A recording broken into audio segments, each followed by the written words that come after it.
Jail నుండి ఇగో ఇయ్యాలనే విడుదలైన. ఏం చేస్తే జైల్లో పెట్టిరు బిడ్డ నిన్ను? పంట పండించినందుకు జైలు పెట్టిర్రవ్వా. ఇంతకు ఏం పంట పండించినావు బిడ్డ? ఏం చేయాలవ్వా, నాకున్న 5 గుంటల భూమిలో గంజాయి పండించిన, దానికే తీసుకపోయి జైల్లో పెట్టారు. భాగ్య అంత మంచిగానే? ఇంత ఆలస్యం ఎందుకయింది? ఎక్కడ తిరుక్కుంటా 2 గంటల క్రితమే విడుదలైనావు కదా. నీ కర్మ పిల్లం ఉండమే, మళ్ళా జైలుకే పోతానే, జైల్లోనే ప్రశాంతంగా ఉండే.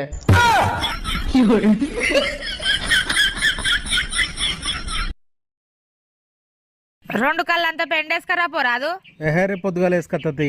రేపు అలుకుతున్నది, ఇప్పుడు దేపోరాదు. తెల్లారంగా 4 గంటలకు తెస్తా, 5 గంటలకు అలుకు చల్లుకుందు తీయరాదు. తేకపోవాలని సంగతి చెప్పాలే. ఏనుగసంటుని పీనిగం చేసి అడిగబడుతుంది. తెత్త పెండ తెత్తా. మాగా సరేగానే బకెట్లో తీసుకొచ్చి పెట్టు, పెండ అలానే కలుపుతా. 4 గంటలకు పెండ తెచ్చి ఆడ పెట్టి సప్పటగా వండుకుంటా, మాటి మాటికి లేపక నన్ను. ఏంది పెండ అంత వాసన వస్తుంది? ఏంది ఒకసారి ఇట్రా.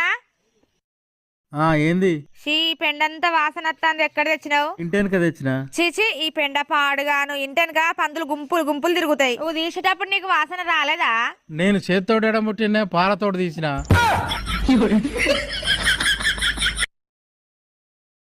అయ్యో అయ్యో, సంపాదించిందంతా ఇలా తగలేస్తే ఇక మిగిలేదేమిటి? ఇంతమంది పిల్లల్ని పెంచాలా, వాళ్ళకింత బతుకుతారు కల్పించాలా? లేకపోతే రేపు వాళ్ళు ఏమంటారు?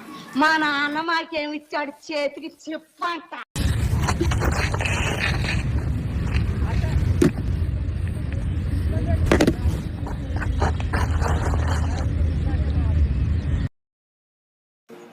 లైక్ చేయండి friends, please like, subscribe, share చేయండి.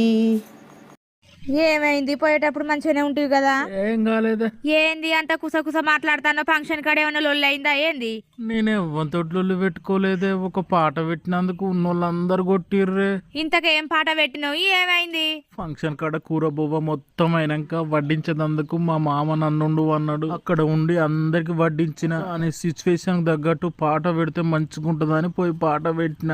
ఇంతకేం పాట పెట్టినావు? ఒక్క పూట అన్నం కోసం ఎదిరి చూడడం, జానడంత ఊపిరి కోసం చెయ్యి చాచడం. ఇదే పాట బిచ్చగాడు సినిమాలోని పాట ప్లే చేసిన, అందరు చేయి కడుక్కొని వచ్చి మరీ కొట్టిర్రే. అయ్యో, స్టేజ్ మీద వేసే కట్నాలని నీ ఈపి మీదనే వేసినట్టున్నది కదా. లే దావకాన పోదాంలే. మీ ఆరోగ్యం కుదుట పడాలంటే మీరు కొవ్వు పదార్థాలు, తీపి పదార్థాలు పూర్తిగా మానేయాలి. అలాగే రోజుకి 3 సిగరెట్లు మాత్రమే కాల్చాలి. అప్పుడు మీ ఆరోగ్యం